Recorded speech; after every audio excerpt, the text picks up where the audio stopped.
las vamos a ir poniendo para que no vayan pasando el tiempo, porque si no se van a quedar en casa y van a dejar de venir. ¿Sí? Vamos por el capítulo 7. ¿Sí? Para los que vienen por primera vez, estamos estudiando el libro de Juan, el Evangelio de Juan. El Evangelio de Juan tiene algunas características especiales. La primera que vamos a decir antes de empezar es que muestra a Jesús como Dios, ¿sí? Y tiene una característica especial que utiliza 7 momentos importantes, 7 encuentros importantes, 7 mensajes que da Jesús, 7 milagros que hace Jesús, y esos milagros los llama señales. ¿Sí? ¿Y por qué 7? El 7 es el número perfecto de Dios. El 6 es el número del hombre. Imperfectos. Y bueno, parece que Juan utilizó ese mecanismo como para enseñarnos también que al ser Jesús Dios, ¿sí?, tiene la perfección de los atributos de Dios. Cada capítulo, cuando ustedes abren la Biblia, tiene títulos. Esos títulos no están puestos por los que escribieron el original, ¿sí?, por los escribas que habían hecho el original. Los escribas escribían todo de corrido, pero los traductores le ponen títulos como para ir separándolos por bloques para que los entendamos mejor. En el capítulo 7 tenemos, en el 6 habíamos visto un milagro muy especial que fue el de convertir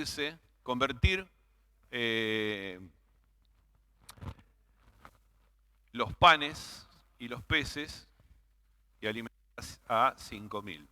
En el anterior, en el 5, habíamos visto otro milagro muy especial, mejor dicho, un encuentro muy especial con la samaritana, y en el capítulo 4 habíamos visto el milagro de la conversión de las aguas en vino en la boda de Caná.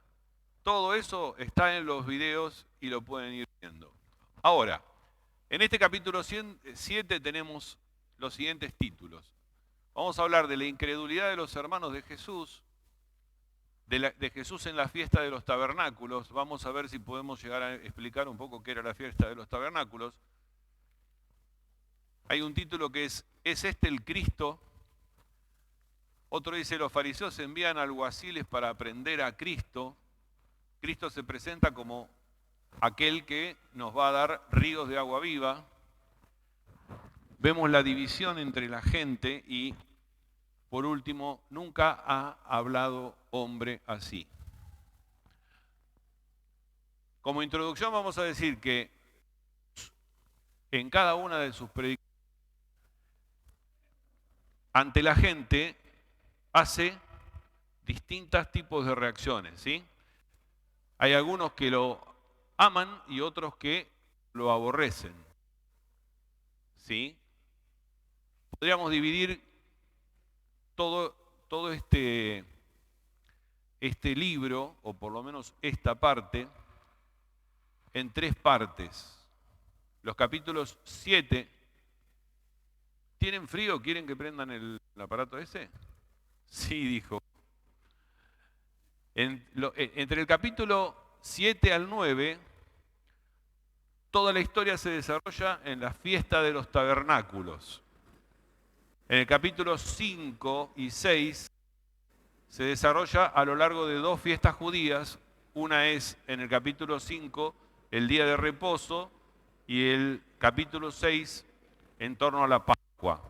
¿Por qué es importante? Cada uno de estas fiestas tienen una significancia profética para nosotros hoy en día.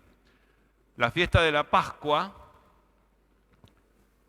fue una fiesta que se instauró en el Antiguo Testamento, pero que después, con el paso de los años, se convirtió en la Pascua del Cordero de Dios que quita el pecado del mundo. El día de reposo era el día sábado, y Jesús vino a demostrar que en el día de reposo, Él era el reposo. porque Él había impuesto el reposo. Y que aún en el día de reposo, el Padre en el cielo estaba trabajando.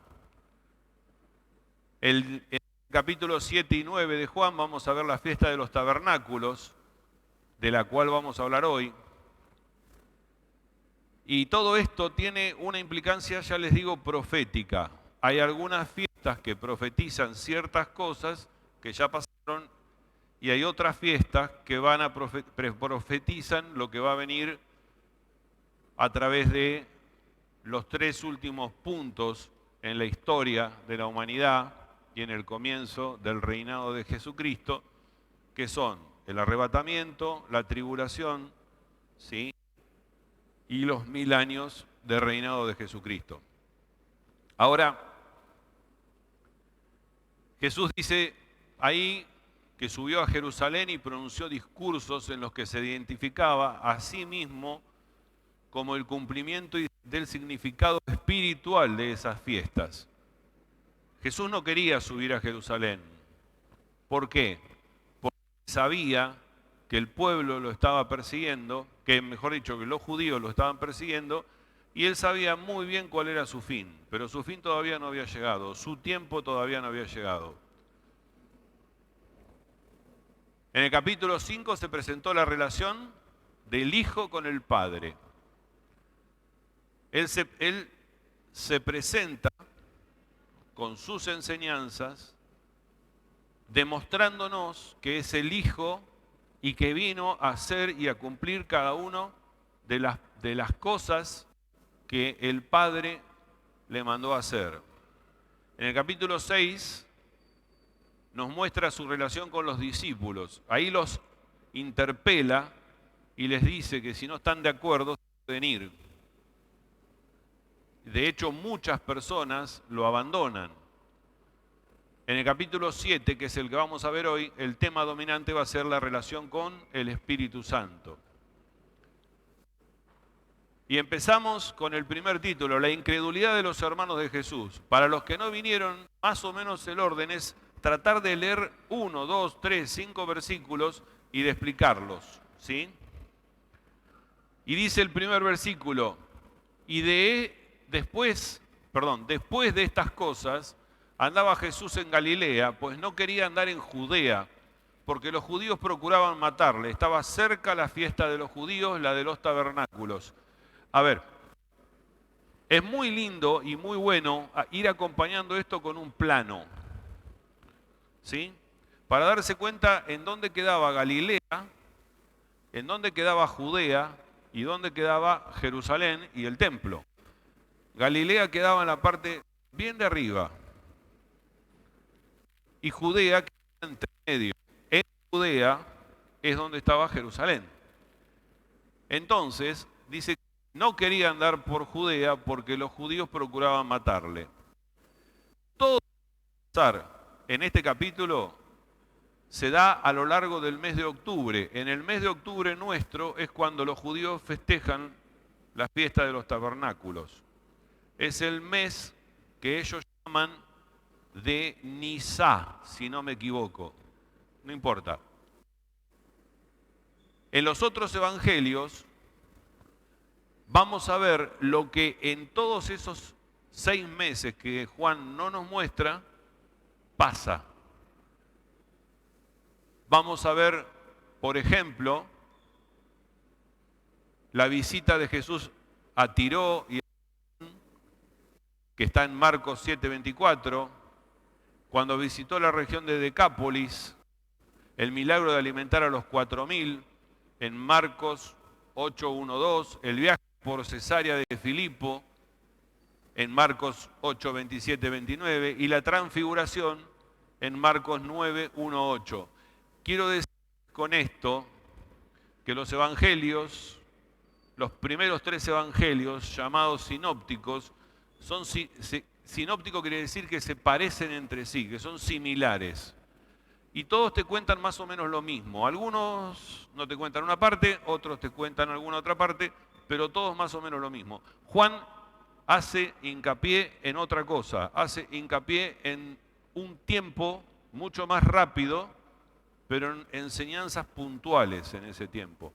O sea que desde el capítulo 6 al 7 pasaron, como dice ahí, unos 6 meses. Y en esos 6 meses, si vamos a los otros evangelios, vamos a encontrar cosas que pasaron que los cuentan los otros.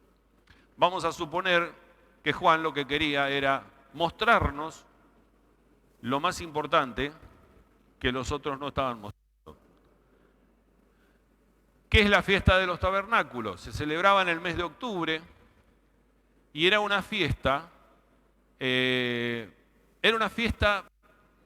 una de las 3 fiestas, son 6, si incluimos el día de reposo. Una de las 3 fiestas, o sea, 3 de las fiestas eran fiestas de peregrinación. Si vivían en Decápolis, vivían en Galilea o tenían que peregrinar hasta el templo y se juntaban en el templo. Los tabernáculos es una de esas fiestas, ¿sí? Jesús había estado un buen tiempo en Galilea, donde había estado predicando y había hecho todo su ministerio en Galilea, y va a ir, así como todo varón tenía que ir, hacia Israel para compadecer el templo ante Dios. No era solamente una obligación religiosa, sino que formaba parte del programa divino que Dios tenía para con él. Acordémonos de una cosa: no estaba haciendo las cosas como él se le antojaban, sino que había un plan perfectamente establecido en el cielo que él tenía que ir cumpliendo paso por paso. Por ejemplo, la mujer samaritana. Todo el mundo cruzaba el río, iba del otro lado del río y de ahí iba a Galilea, para no pasar por Samaria, porque ningún judío quería ir a Samaria. Pero él pasó por Samaria porque tenía que encontrarse con la mujer samaritana. Eso estaba establecido por el Padre en el cielo. Si volvemos para atrás, dice ahí,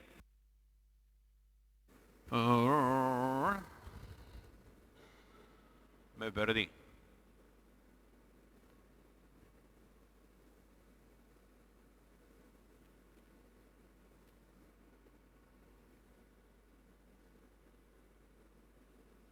Ahí está.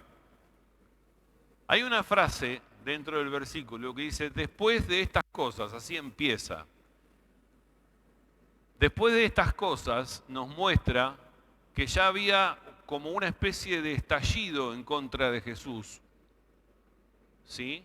Es como que el pueblo judío ya estaba medio como poniéndose a tratar de encarcelarlo, de matarlo, de llevarlo a la cruz o de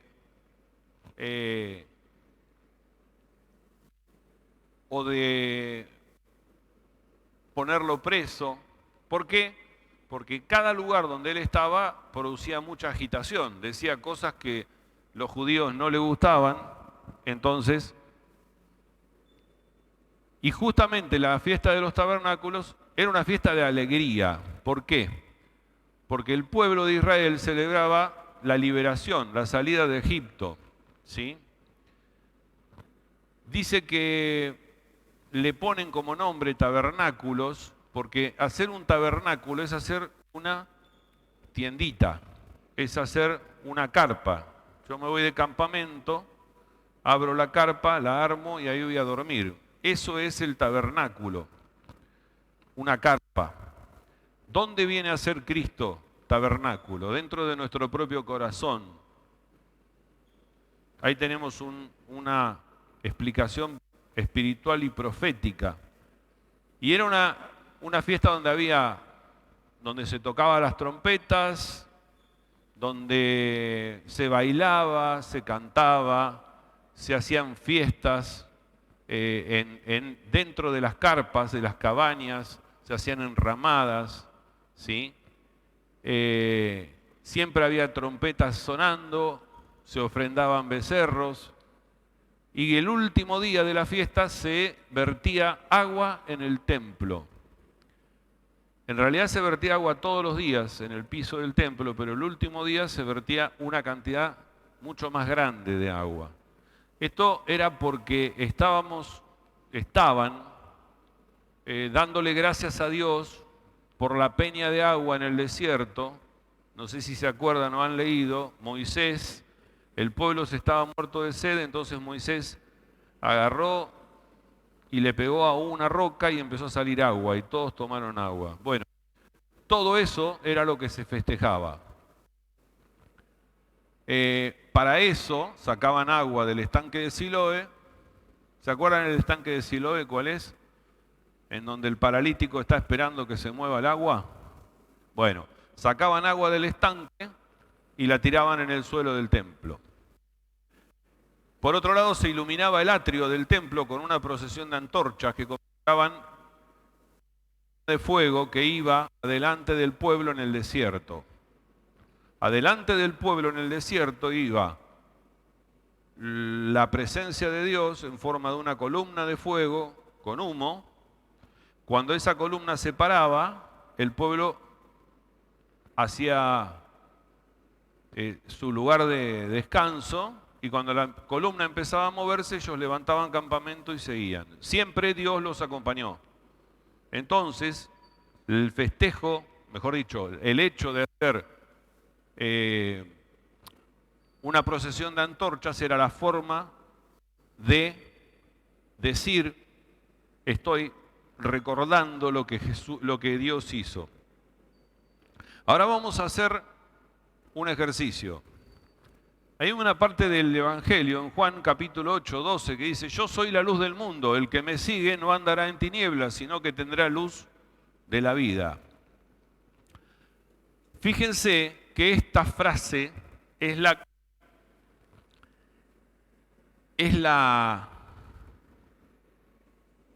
manifestación de lo que pasó en el desierto. Yo siempre les voy a explicar lo siguiente. Cuando ustedes leen el Antiguo Testamento, tienen que ver a Cristo en el Antiguo Testamento. Esa columna que iba adelante era Dios. Jesús es Dios. Entonces, en teología se llama tipo y antitipo. El tipo es lo que encontramos en el Antiguo Testamento que después se comprueba o se ve en el Nuevo Testamento.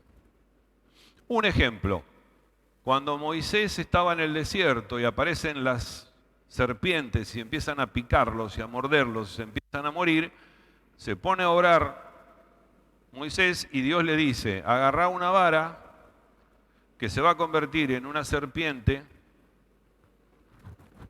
y esa serpiente parala, y todo aquel que mire la serpiente no se va a morir.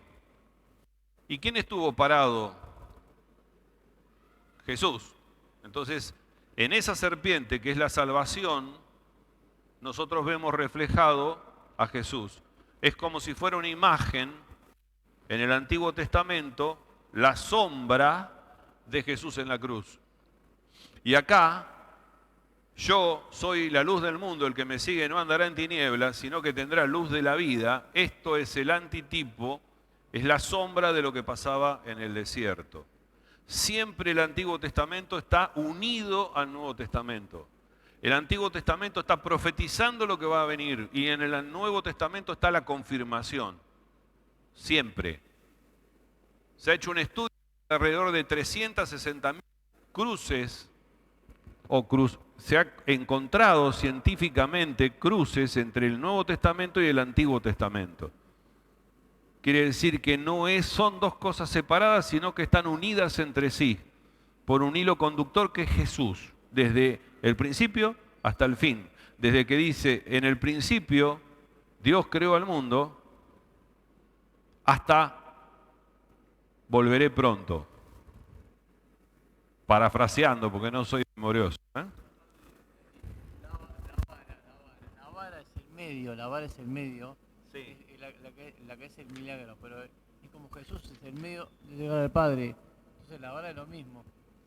Así el milagro la vara. Sin eso. Sin la vara no existía el milagro. Exacto. Vamos al versículo 3 al 6. Dice: y le dijeron sus hermanos, sal de aquí y vete a Judea para que también tus discípulos vean las obras que haces. Porque ninguno que procura darse a conocer hace algo en secreto.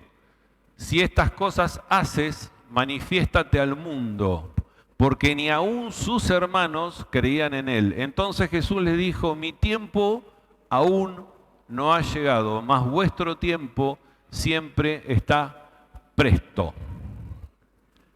Jesús tenía hermanos. Los católicos nos van a... No, pero Jesús no tenía hermanos. Si la Virgen era virgen y tuvo un solo hijo. No. Vamos a Mateo 13:55 y dice, ¿no es este el hijo del carpintero? ¿No se llama su nombre María, su madre María y sus hermanos Jacobo, José, Simón y Judas? ¿No están todas sus hermanas con nosotros? ¿Dónde pues tiene estas cosas? Entonces esto es contradictorio, porque Jesús tuvo hermanos. Jacobo, José, Simón y Judas. No es que la Biblia haya sido hecho por machistas, pero no sabemos los nombres de las mujeres, pero también tenía hermanas. Y José ya se había muerto, seguramente. Aunque no lo dice el Evangelio, José probablemente murió cuando ellos eran chicos. Y todos eran hijos de María. El único que no era hijo de José, ¿quién era? Jesús. Bien. Santiago, o mejor dicho, Jacobo, es conocido como Santiago, quien fue el que escribió la Epístola Universal de Santiago. Judas, ¿sí?, fue probablemente quien escribió la Epístola Universal que se llama Judas, lleva su nombre. Esto fue mucho después, pero aquí en la época de nuestro relato, en el momento en que se relata lo que dice Juan, sus hermanos no creían en él, no creían en él. Sí.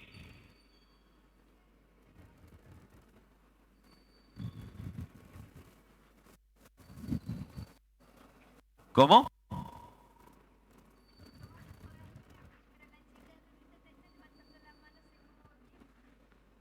Está levantando la mano.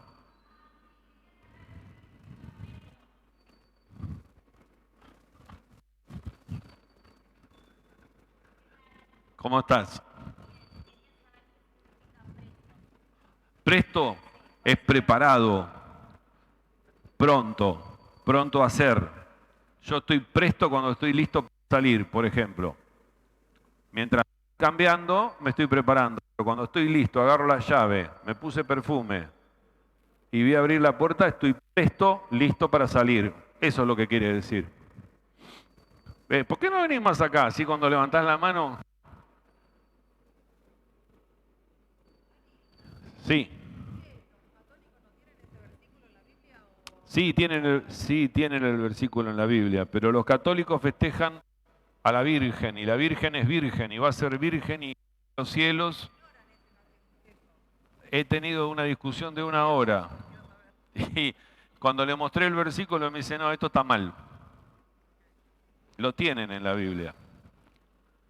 No tenemos que discutir con los católicos, son cristianos igual que nosotros. Saben de doctrina y tienen otro tipo de doctrina, pero aman al prójimo como a sí mismo, igual que nosotros.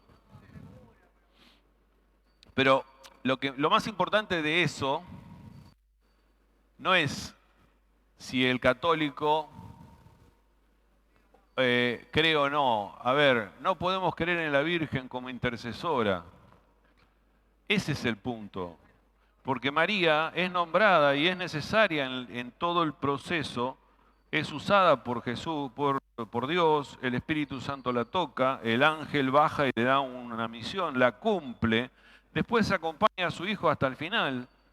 Le dice, Jesús desde la cruz le dice, Juan, ahí tienes a tu madre, madre, ahí tienes a tu hijo, pero después de eso, no. Esto es como ir al médico. escúchame, vos tenés que ir al ginecólogo, sos mujer, o él tiene que ir al proctólogo. Llega y está la secretaria que es la mamá. Entonces te dice, mirá, mi hijo que es el proctólogo todavía no vino, pero pasá que yo te voy a atender. ¿Qué haces? No, lo espero al hijo. Si nosotros tenemos al hijo, ¿para qué vamos a ir a ver a la madre? Soy católico de toda la vida, fui católico de toda la vida, ¿sí? Pero cuando empezás a tener un poco más de conocimiento te das cuenta que hay cosas que no están. ¿Cuándo apareció la Virgen? Cuando en el 800 y pico, 700 y pico, se le caía la cantidad al catolicismo, apareció la Virgen como que hizo una aparición y a partir de ahí empezamos a venerarla. Apareció en San Nicolás, la veneramos en San Nicolás. Pero ¿por qué tenés que ir a pedirle? Esa es la discusión. A la madre si tenés al hijo. Si el hijo cuando murió se rompió el velo del templo y la presencia de Dios estuvo en nosotros y tenemos acceso a ella. Los hermanos aconsejaron a Jesús basándose en que no creían, pero no aceptó el consejo, porque actuaba según el programa del Padre. Y observemos una pequeña palabra, aún, porque Jesús dice, aún no llegó mi hora. Él sabía perfectamente que en el plan tenía la hora justa en la que a él iba a pasar, pero en ese momento no había llegado la hora.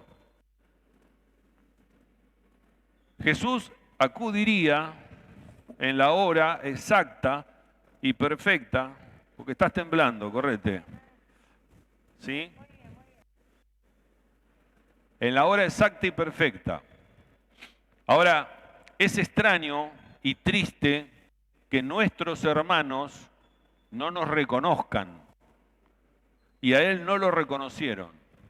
Y hoy nos pasa a nosotros. ¿Cuántos de nosotros cantábamos, bailando, escuchando, pero no terminamos de reconocer a Jesucristo? No terminamos de reconocerlo. Porque tenemos una oposición humana y carnal con la cual tenemos que luchar. Los hermanos no creían en él y esto era debido en primer lugar a que no entendían qué era lo que hacía. Ellos no entendían cuál era el significado de las obras de Jesús, cuáles eran las señales y para qué las hacían. Y considerando todo esto, no puede ser que nos resulte extraño que el Señor diera mucho más valor a su familia espiritual que a sus propios parientes, porque es una lógica. Si mis amigos espirituales me dan bolilla por lo que a mí me pasa, por los dones que tengo, pero mis hermanos no los entienden, y es muy común en una familia que vos digan, yo soy evangelista o yo soy evangélico, andá vos ahí a esa iglesia. Es así. Si él fue perseguido, ¿cómo no vamos a ser perseguidos nosotros? Versículo 7 dice, no puede el mundo aborreceros a vosotros, mas a mí me aborrece, porque yo testifico de él, que sus obras son malas. El mundo está dominado por el demonio. Las obras del demonio son malas.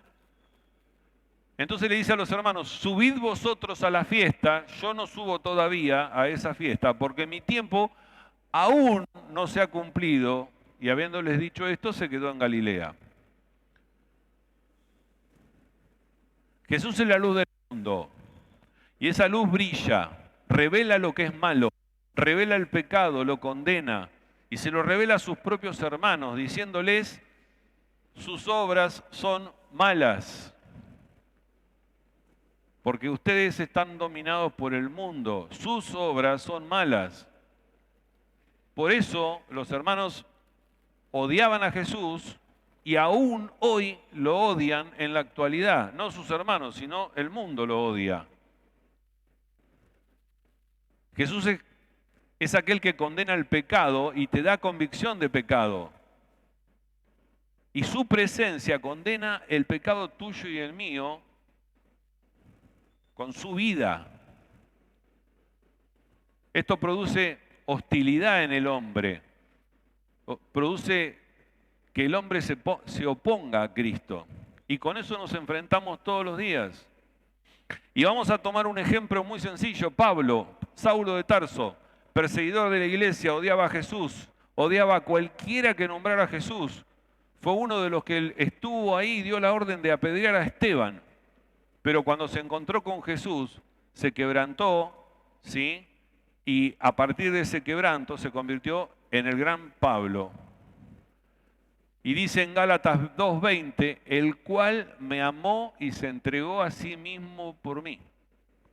El cual te amó y se entregó por sí mismo a vos, por vos y por mí.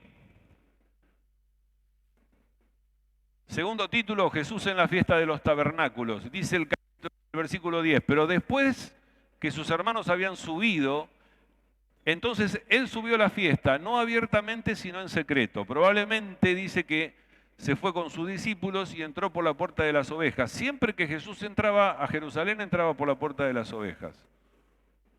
Y tiene un significado la puerta de las ovejas. Porque él es el pastor y nosotros somos las ovejas. Y dice en una parte que él es el buen pastor. Y en el redil hay alguien que abre la puerta. Y ese alguien que abre la puerta es Dios. Y si las ovejas entran por la puerta, van a estar en el redil con el pastor. Siempre entró en Jerusalén por la puerta de las ovejas. Hasta el día que entró triunfalmente, entró por la puerta de las ovejas.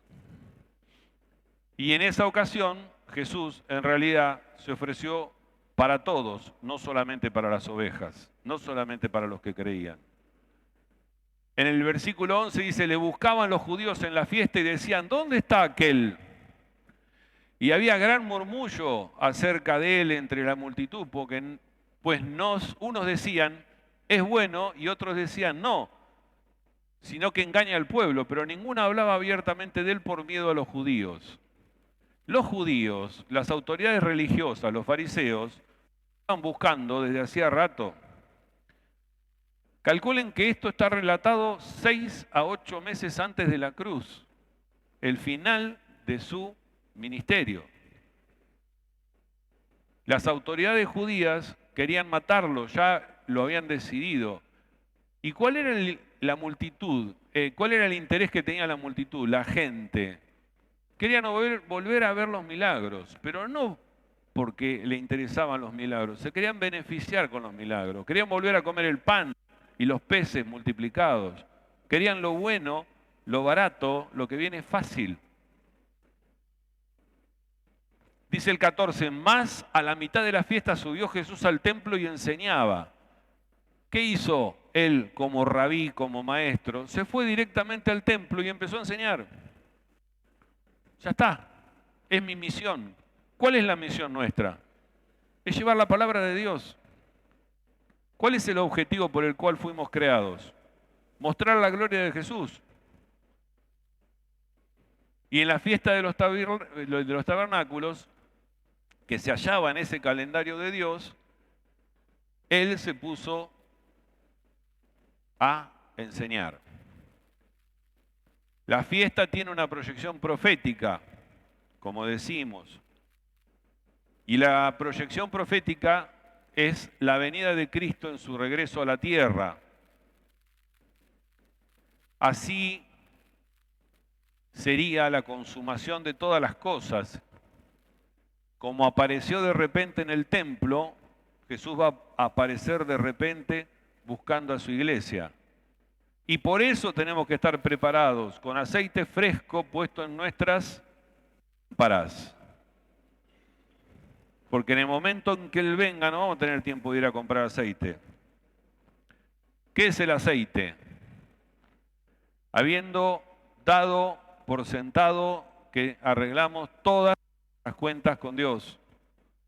Si le debes plata a uno, andá y devolvésela. Si tenés un pecado oculto, andá y perdón. Reconocelo. Porque cuando venga no vas a tener tiempo. El profeta Malaquías decía en el capítulo 3, versículo 1, vendrá súbitamente a su templo el Señor a quien vosotros buscáis. Y esa profecía se va a cumplir el día que Jesús venga de nuevo a la tierra, a reinar en la tierra. El versículo 15 dice, y se maravillaban los judíos diciendo, ¿cómo sabe este letras sin haber estudiado? Ustedes imagínense que un tipo predicaba después de haber estado con, no sé, los mejores, estudiando durante años, eran requete hiper teólogos, requete hiper inteligentes y desde chiquito que empezaban a... Y él no había estudiado nunca, porque él era el conocimiento, él era Dios. Pero la gente no se daba cuenta y hoy en día tampoco se dan cuenta. Y no estoy hablando de ustedes, estoy hablando de los que están afuera. Por eso nosotros somos iglesia. Iglesia quiere decir eclesia. Eclesia quiere decir llamados afuera. Nosotros tenemos que ir a esos que no se dan cuenta. ¿Cuántas veces encontramos a Jesús enseñando a lo largo de la Biblia? En ningún momento dejó de hablar de la palabra. En ningún momento dejó de enseñar. Y los judíos, los líderes, se quedaban asombrados porque no tenía ninguna educación, no había sido formado con los rabinos. Él era el rabino. Hasta los enemigos tuvieron que admitir, jamás hombre alguno había hablado en este nombre. ¿Cómo este nombre, perdón? En el versículo 16 dice, Jesús les respondió y dijo, mi doctrina no es mía, sino de aquel que me envió. Imagínense el pensamiento de los judíos, ¿no?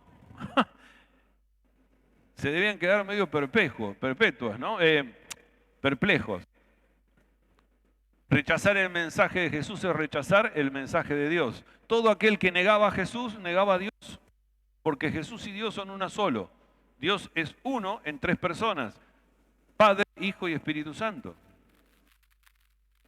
En los capítulos 4 y 5, Jesús insiste en que si lo rechazan, están rechazando a Dios.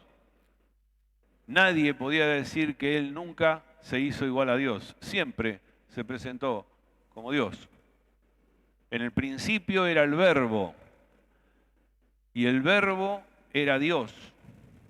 Y el Verbo se hizo carne y habitó en nosotros.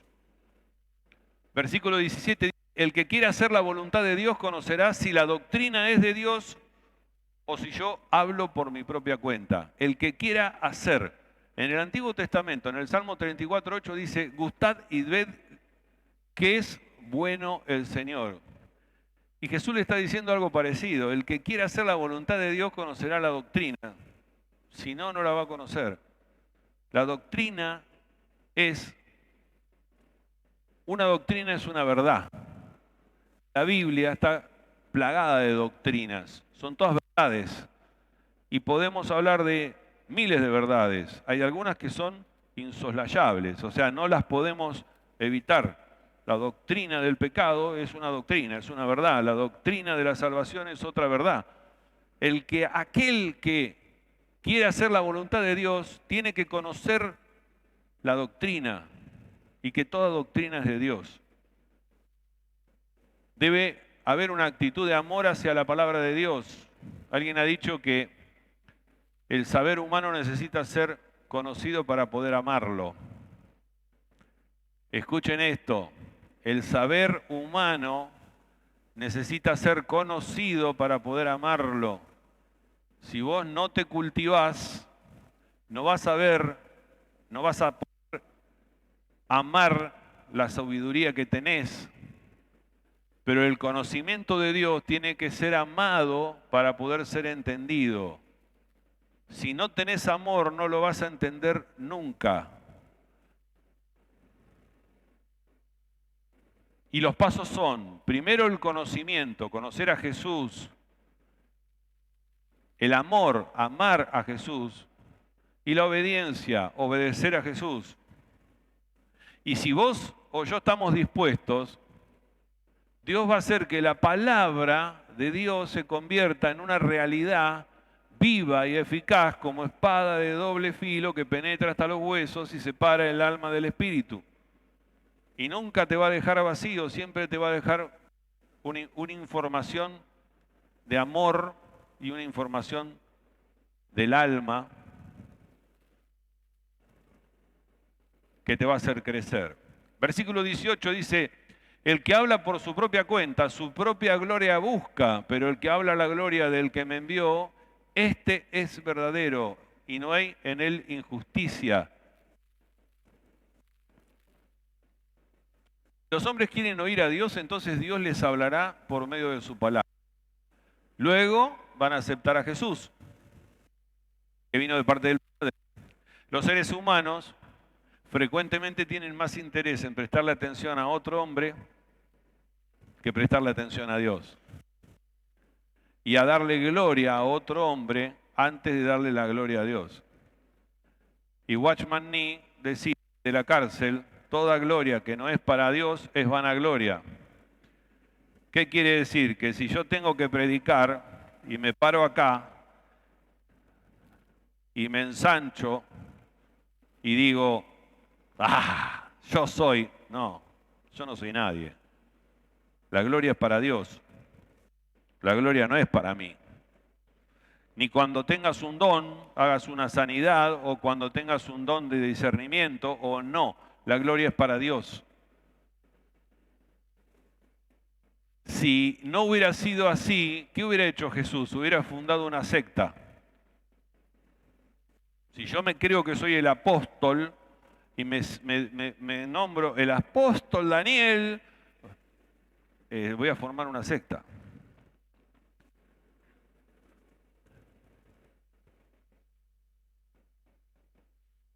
Y estos hombres, estos judíos, le habían escuchado, pero Jesús no estaba atribuyéndose la gloria a sí mismo, se la daba al Padre. Por eso decía, yo no soy, sino que es no vengo a hacer otra cosa más que lo que el Padre en los cielos me marcó que tengo que hacer. Versículo 19, no os dio Moisés la ley y ni vosotros cumple la ley, ¿por qué matarme? Ninguno de vosotros cumple la ley. La ley es un espejo, la ley judía era un espejo del pecado, una forma de que veamos que era imposible cumplir con la ley, que éramos pecadores. Y que estábamos perdidos. ¿Es importante la ley? Sí que es importante. Pero el propósito era mostrarnos solamente que somos pecadores y que sin Dios no podemos hacer nada, que necesitamos un Salvador. Y fue una preparación para Jesucristo. En el versículo 20 respondió la multitud y dijo, demonios tienes. ¿Quién procura matarte? Y Jesús les dijo, una obra hice y todos os maravilláis. Esta obra de la cual se refiere fue la del estanque de Beceda, donde había un paralítico que 38 años había estado paralítico y él solamente le dijo, levántate, toma tu tienda y anda. Pero ese no era el pecado era que lo había dicho en un día sábado, el día de reposo.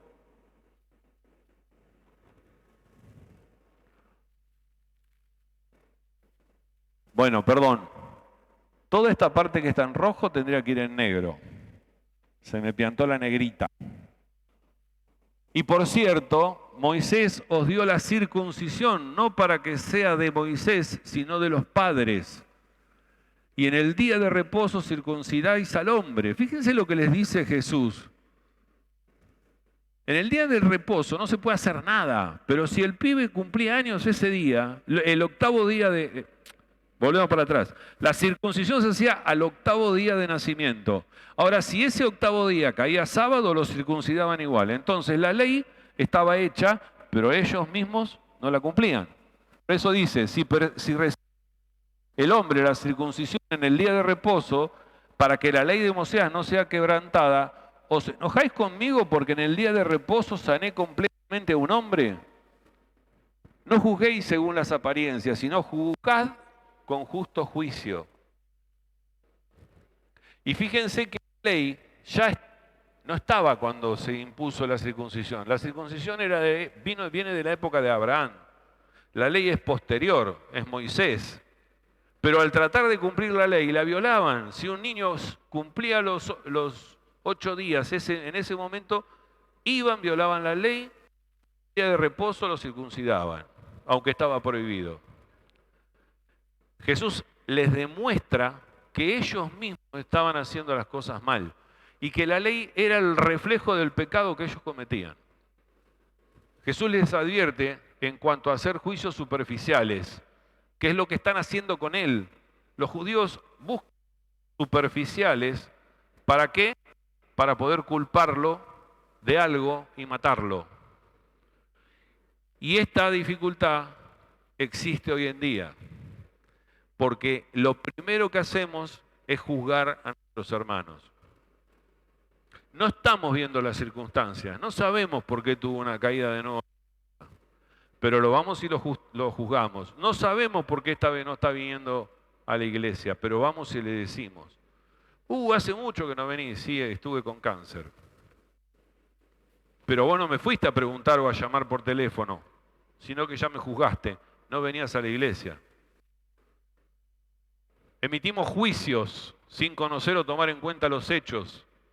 Ninguno de nosotros tiene todos los hechos, por lo tanto no nos es posible juzgar según un juicio justo.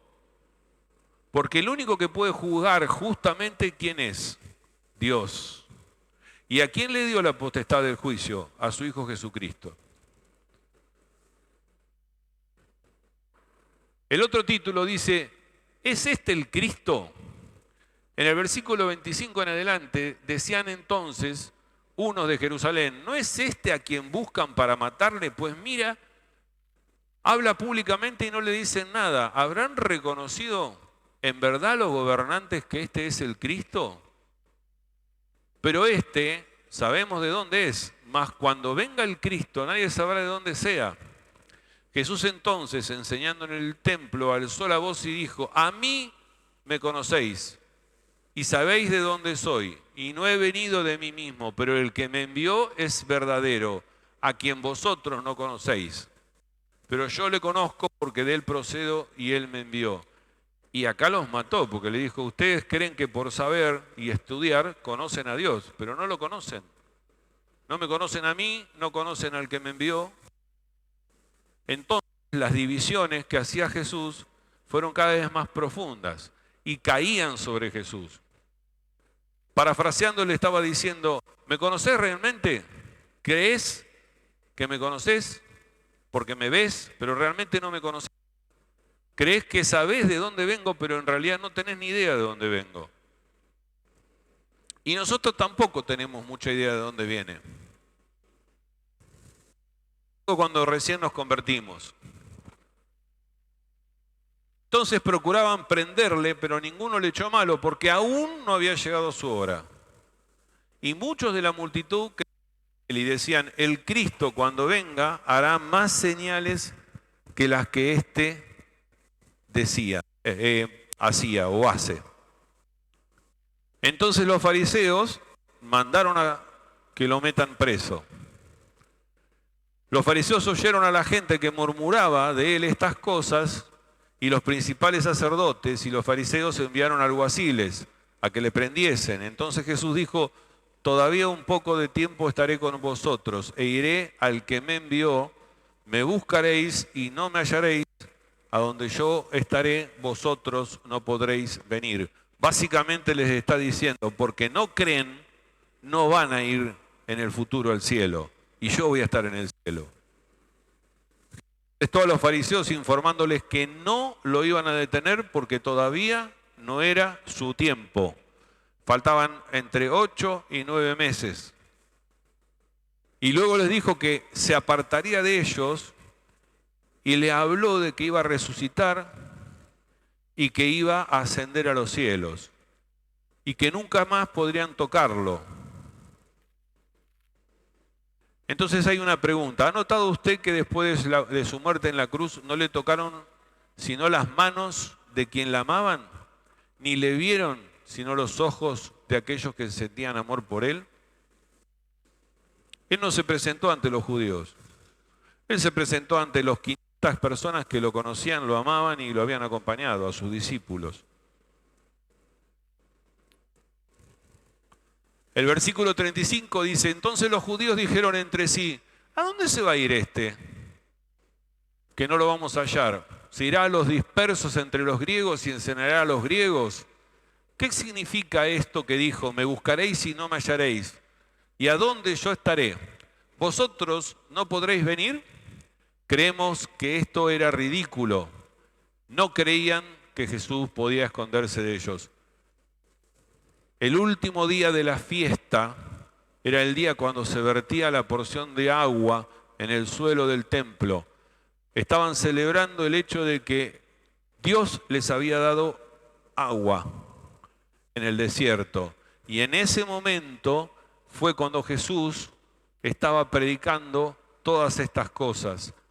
Él, que era la fuente de agua viva, en el día en que se tiraba más agua en el templo, les estaba tratando de enseñar cuál era el camino. Y ni siquiera en ese momento lo entendieron.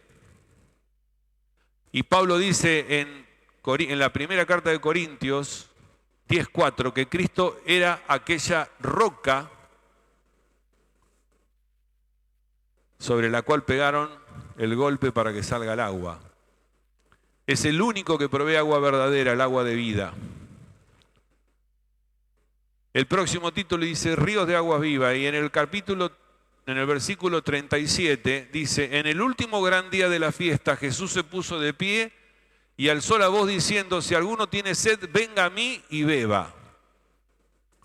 Me imagino el riesgo de vida que debe haber sido, ¿no? Si hubiera existido un arma de fuego le hubieran pegado un tiro en la cabeza en ese momento. Si alguno, aquí tenemos una referencia al libre albedrío. Jesús no está obligando nada. Jesús te dice, pensé que me por preguntar algo. Estabas libre albedrío. Vos tenés la libertad de poder decir, ¿acepto a Jesús como mi único Salvador o no? Por eso dice, si alguno, porque Dios nos ofrece un regalo, pero también nos presenta la elección de poder agarrar ese regalo y hacerlo nuestro. No nos obliga a agarrar el regalo. Por eso dice, ¿tiene usted sed? Si alguno tiene sed, ¿tenés sed? Vos tenés la respuesta. Quizás haya estado bebiendo de pozos llenos de barro, de mugre, ¿sí? De bacterias, y no te van a saciar la sed. ¿Tenés sed? Si tenés sed, vengan a mí y beban. Vos y yo podemos venir a Él para recibirlo, beber de Él y recibirlo como nuestro único Salvador. Pero la elección es nuestra. Y que cree en mí, como dice la Escritura, de su interior correrán ríos de agua viva. Esto dijo el Espíritu que habían de recibir los que creyesen en Él. Pues aún no había venido el Espíritu Santo, porque Jesús no había sido glorificado.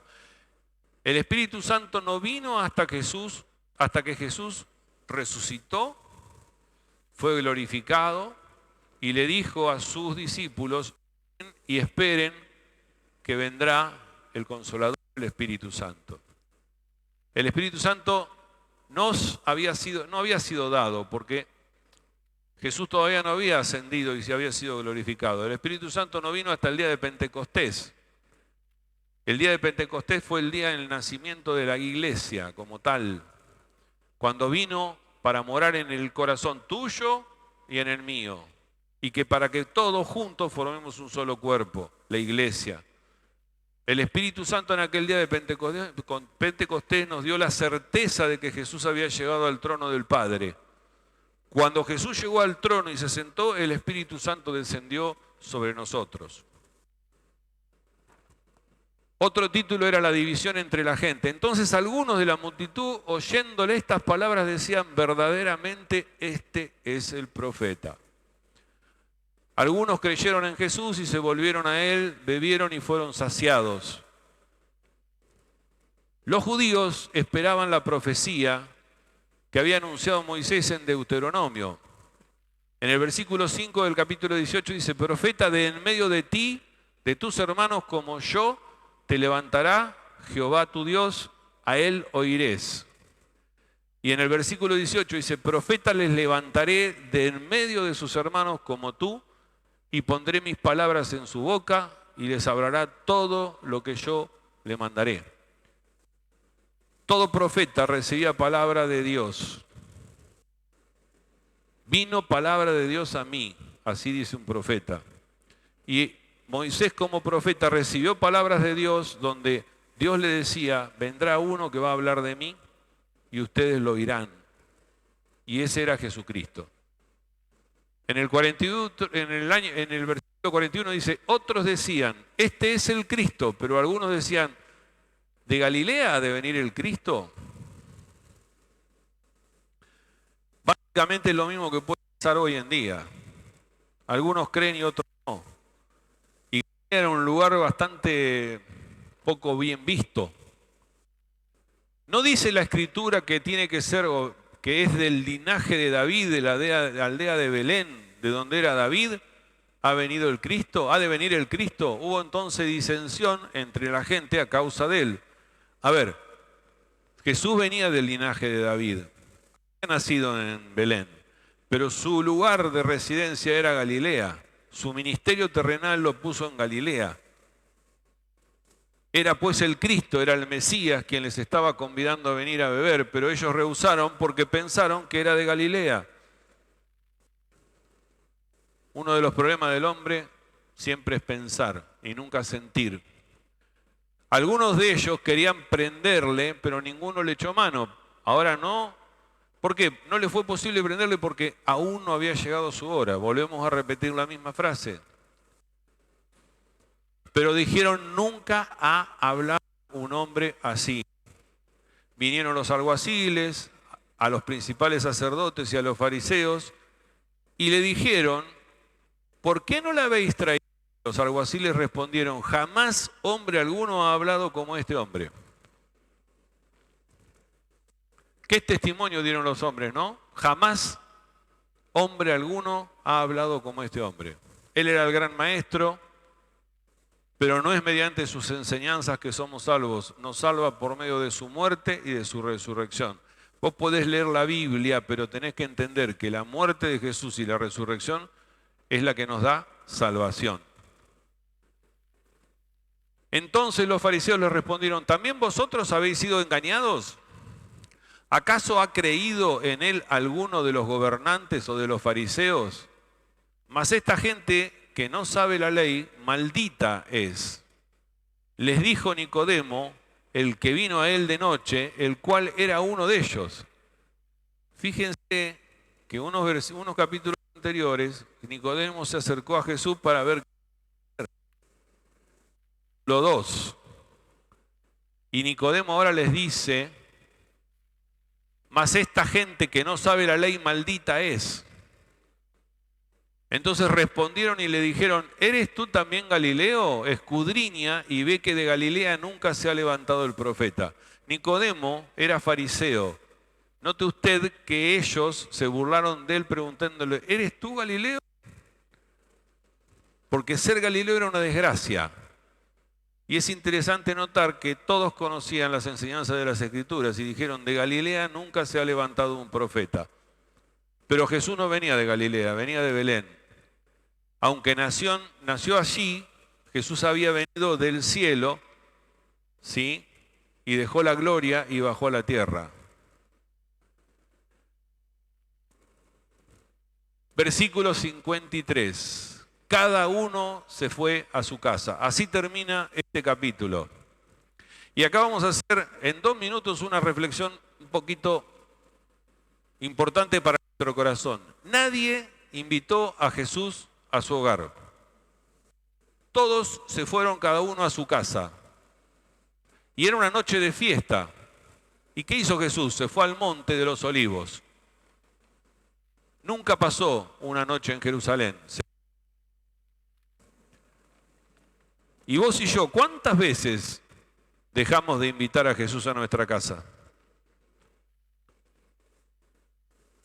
¿Vas a entrar a tu hogar dejando que Jesús se quede afuera?